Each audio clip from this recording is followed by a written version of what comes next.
Welcome back to the channel, guys. My name is Warren. I am a banker here in London and a property investor across the UK. My goal is to live free and independently from property. So I'm looking for an income of £3,000 per month from property. If that's what you're onto, like, subscribe. That's what my channel is all about. So I recently made a video on how to get into property with £10,000. And today's video is about how to get started in property with £20,000. Now, why am I making these videos? Because housing affordability has gotten progressively worse over the generations. From when you compare our grandparents' generation to our parents to us, it's gotten worse and worse and worse. It is peak.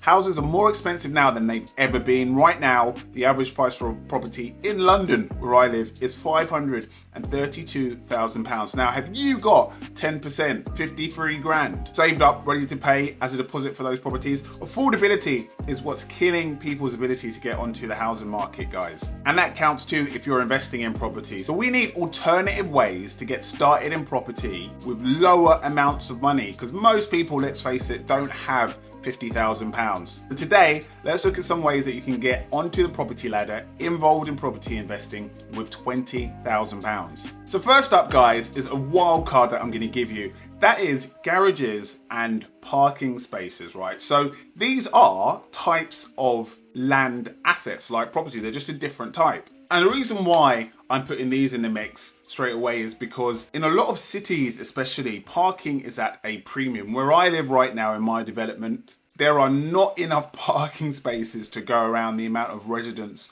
with cars. And that's the case in a lot of city areas. Parking spaces are at a premium. So if you have lower amounts of money, like £20,000 in your pocket, and you want to get involved in property, parking spaces and garages could be a really good way to get involved. And what I want to do is show you a live example. So I'm on a website called On the Market. So On the Market are a lot like Rightmove, but they actually give you all different types of assets. So not just residential property, but also stuff like farms, land, parking homes, off-plan, and garages and parking spots. So I'm going to start with London, and I'm going to give quite a big radius. I'm going to do 30 miles so that we capture quite a lot of stuff.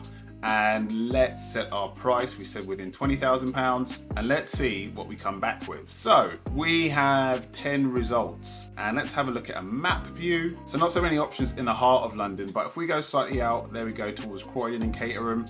You've got a garage for sale here for £10,000. Garage for sale. An artist's impression of a development concept.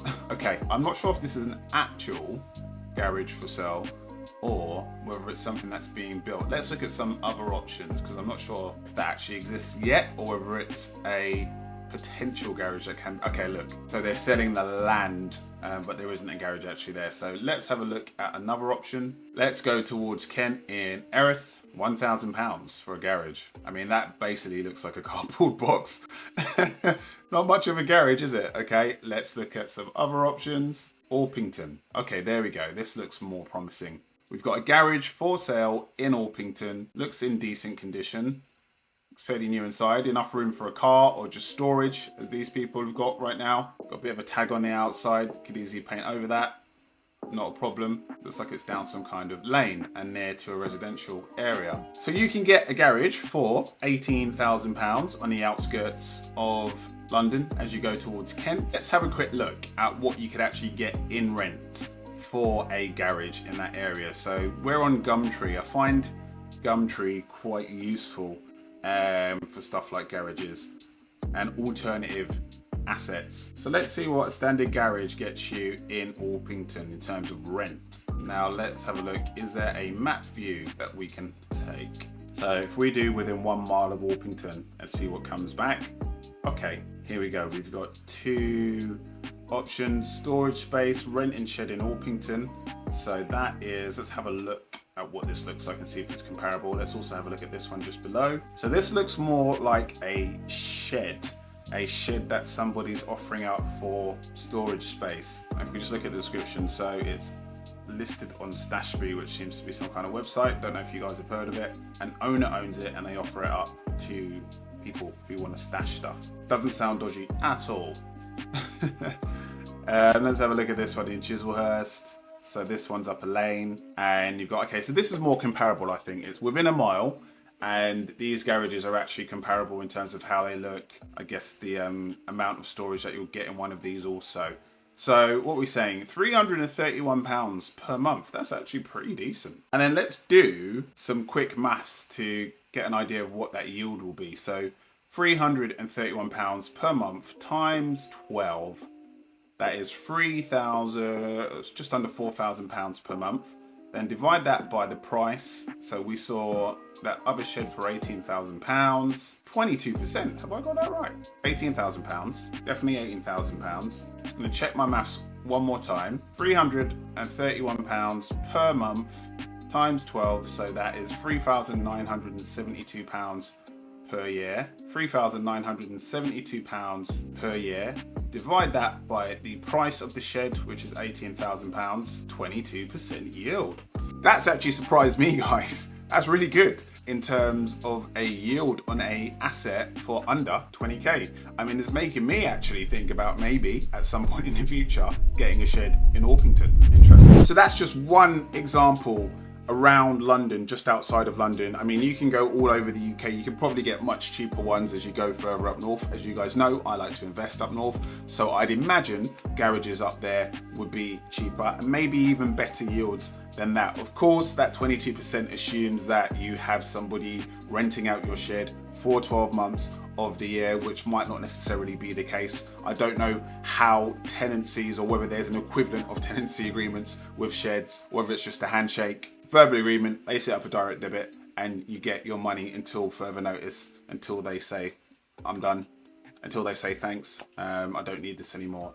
So that assumes quote unquote full occupancy for a year, but still really good in terms of a yield. Next up, guys, is cheaper properties in the UK. So as I just alluded to, I invest up north because it's more affordable. We talked a lot about affordability, okay? And if you have lower amounts of money and you want to get started in property, affordability is going to be a key criteria for you. And that applies here. If you have 20k, can you afford a property in a cheaper area of the UK? Are properties that cheap? Yes, but you guys have to be ultra diligent with your research.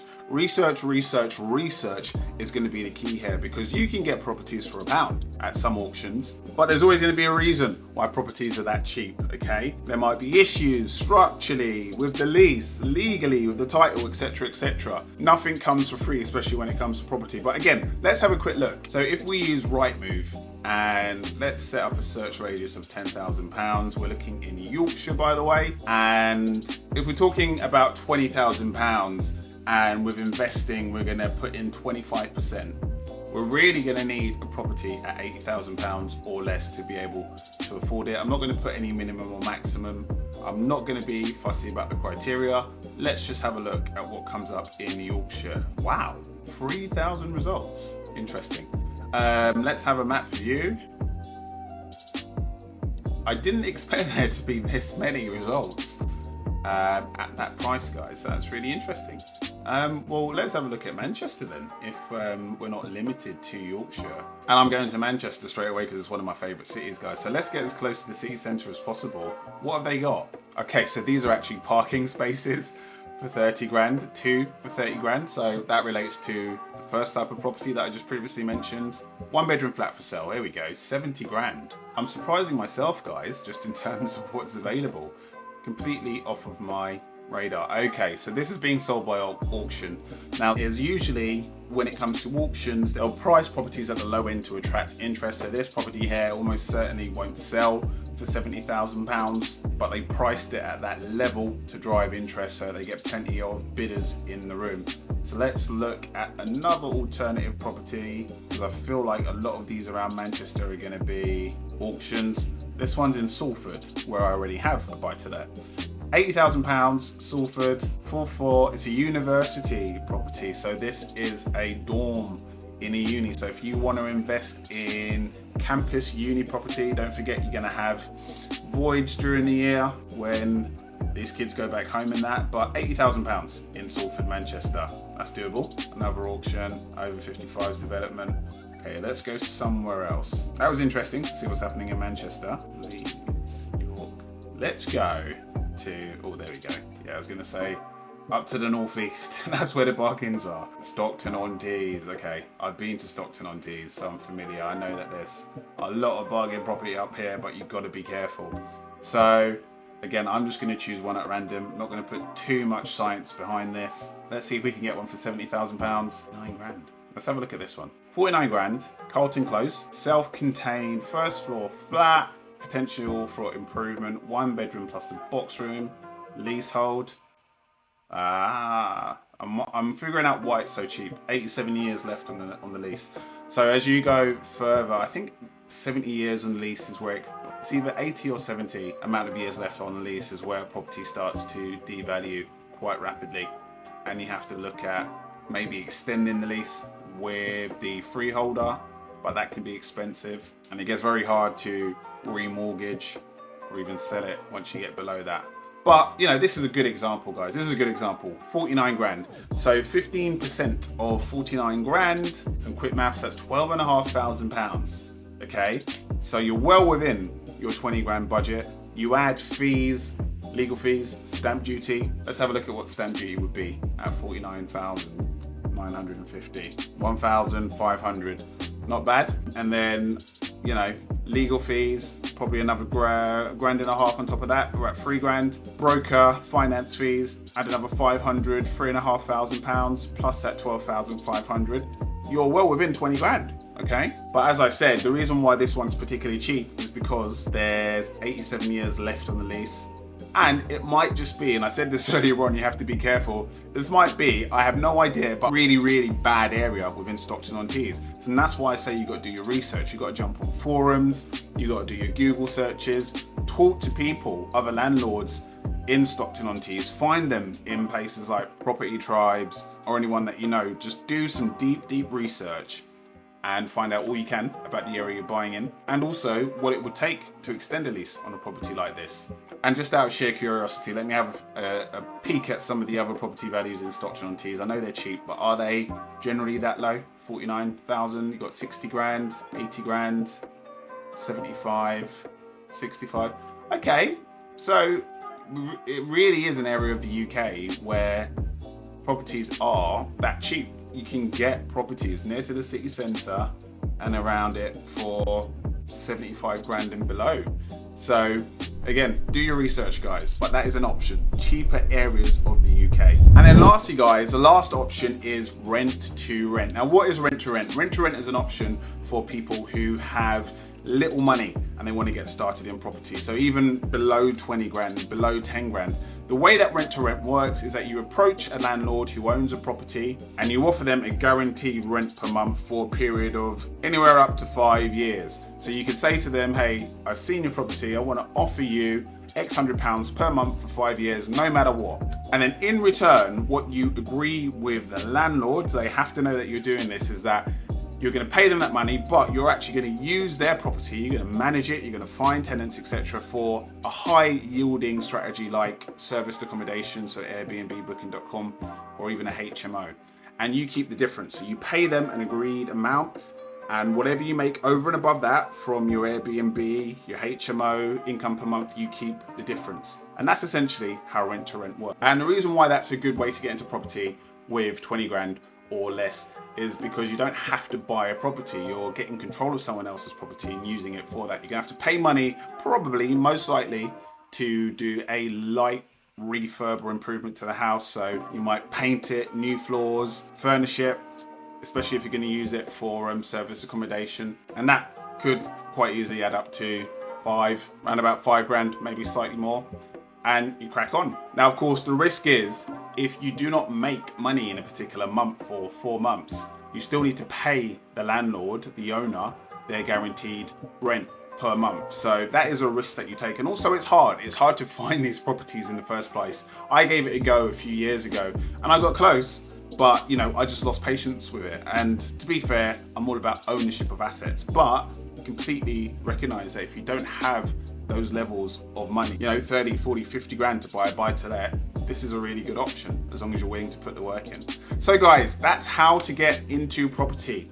with £20,000 or less. So let me know, would you try any of these? Have you got any other suggestions? Let me know in the comments. Guys, thank you for your continued support on this channel, helping me grow, really means a lot, and I'll see you guys in the next one.